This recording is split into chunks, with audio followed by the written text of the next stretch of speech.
Նահանգների նախագահը Նիկոլ Փաշինյանին հրավիրում է միանալ Գազայի հատվածում այդ խաղաղությունը վերահսկելու համար խաղաղության խորհրդին որպես հիմնադիր անդամ, բայց այստեղ կա մի բայց, դա $1 միլիարդ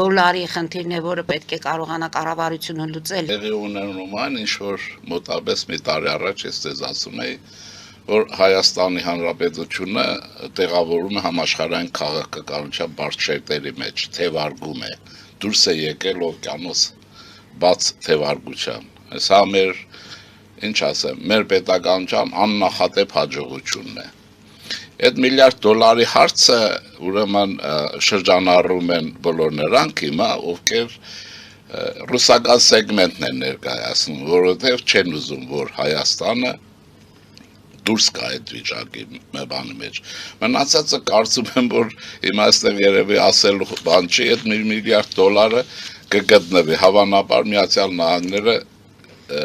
բանով ըմբռնումով կմոտենան։